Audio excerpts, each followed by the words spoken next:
Hi all, this is the part 3 of breathing and exchange of gases chapter.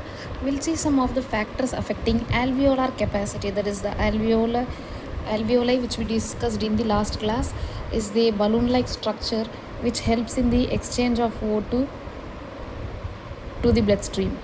So of this, surface area available for diffusion is very much important. Then the thickness of alveolar capacity membrane, if the membranous layer is too thin or too thick, that is a depending factor. Then the partial pressure pp of O2 alveolar gas is present.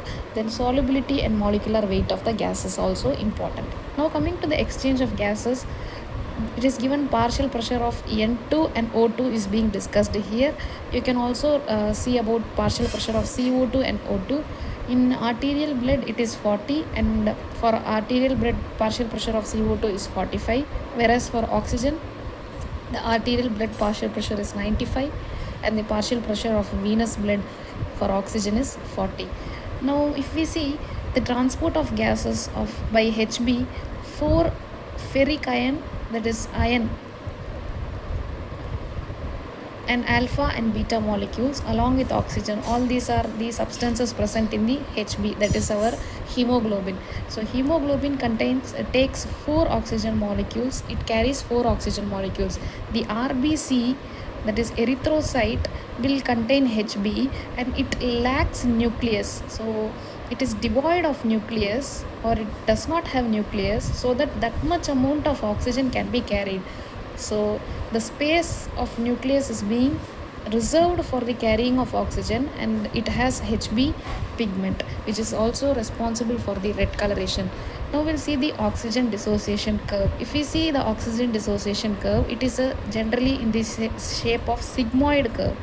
So it is a sigmoid shaped curve, that is initially the partial pressure is starting from 0, it gradually increases in the graph of xy. If we note, with responsible to the saturation of the hemoglobin and along with the partial pressure, if we plot the graph between the hemoglobin and the partial pressure of oxygen, then that is the oxygen dissociation curve. It is a sigmoid curve.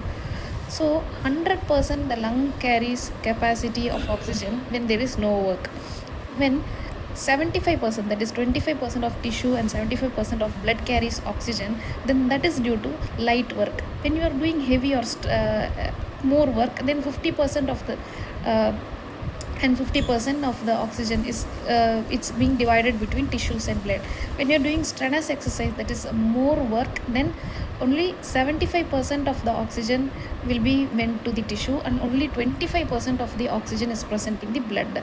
That's why during strenuous exercise it may cause lactic acid formation in the blood muscle and also causes some kind of muscle cramps. So this is the reason that the oxygen present in the blood is reduced. So hence it will lead to lactic acid formation and muscle cramps during strenuous exercise.